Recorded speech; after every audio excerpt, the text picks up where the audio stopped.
ধূপ চাকি লোৱা হ'ল। ধূপ চাকি লোৱাৰ পিছত আমি ভীমাশংকৰ দেৱালয়লৈ বুলি খোজ দিলোঁ। দীপাঞ্জলি, মই আৰু পংকজ দা। আৰু একা বেকা ৰাস্তাৰ মাজেৰে এনেদৰে আগবাঢ়িব লাগে। মন্দিৰ ভাগ পোৱালৈকে প্ৰায় 1 কিলোমিটাৰ 1.5 কিলোমিটাৰমান যাব লাগে। ফূৰ্তিতা মাছা কৰি এনেদৰে আমি ভগৱানৰ ওচৰলৈ আগবাঢ়ি গ'লোঁ। এইটো এক্টিংহে দিছোঁ দেই, পানী নাই। আৰু ইয়াৰ দি হাতী অহা যোৱা কৰা ঠাইটো এয়া হাতী খোজ চাওক। আৰু এইপিনে ভূতৰ চিনেমাৰ শ্বুটিং কৰাৰ লেখীয়া ঠাই, এনেদৰে আগবাঢ়িব লাগে। হৰৰ মুভি লেখীয়া লাগিছে নাই? গন্তব্যস্থল পাই গ'লোহি। এয়া হৈছে, এইখন হৈছে গেট। চাওক কি ধুনীয়া। আৰু এই গেটেৰে আমি আগবাঢ়ি যাব লাগিব। আৰু জোতা চেণ্ডেল ইয়াতে চবে খুলি থৈ যাব। এই চিৰিকেইটাৰে নামি গৈ মূল মন্দিৰ ভাগ পোৱা যায়। গেটখনেৰে সোমাই আহি এনেদৰে চিৰিৰে নামি আহিব লাগিব।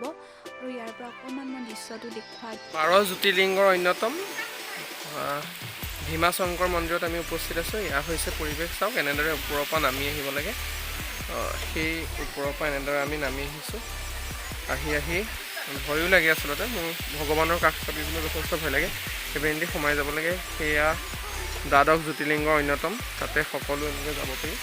পৰিৱেশটো দেখুৱাইছোঁ। মাজেৰে নিজৰা বৈ গৈছে। নিজৰাখন এনেদৰে বৈ গৈছে। তাৰপিনেদি সোমাই আহি ধুনীয়াকৈ ভৰি তিতি যায়। ভৰি বেলেগকৈ একো ধোৱাৰ প্ৰয়োজন নাই। ধুনীয়াকৈ এনেকৈ ভৰি তিতি যায় বা গৈ সকলোৰে ধৰণেৰে এনেকৈ আমি আগবাঢ়ি গৈ এই দলংখনেৰে তাতে বাবাক আমি দৰ্শন কৰিব পাৰিম।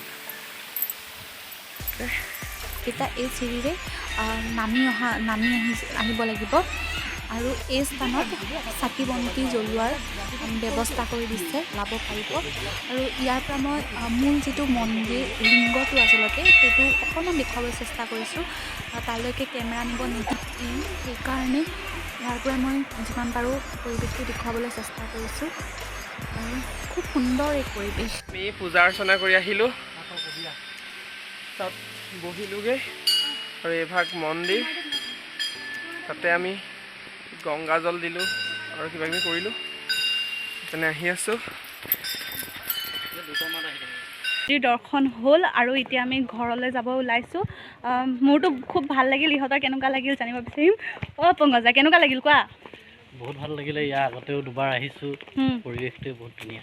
মেইন কথাটো হ'ল য'ত লিংগটো আছে তাৰ তলেৰে মানে নিজৰাটো বৈ গৈছে। একদম ধুনীয়া কুলু কুলু শব্দ। আৰু তাৰ পৰাই পানীখিনি লৈ পেলাই লোটাৰে বাকিব দিছে। সেইটো বহুত ভাল লাগিলে। আৰু পূজাৰীজন বিশেষকৈ ইমান ধুনীয়া স্পষ্টকৈ আৰু একদম পূৰা সংস্কৃত কোৱা নাই, কিবা কোৱা নাই, বুজি নোপোৱাকৈ নাই কোৱা, একদম ধুনীয়াকৈ কৈছে। সেইটো বহুত ভাল লাগিলে। আৰু বহুত মন্দিৰ গ'লোঁ। আৰু এতিয়া আমি নেক্সট শুকুৰবাৰে 2টাৰে অফ থাকে আৰু আমি উমানন্দ যাম। আৰু তাৰ নেক্সট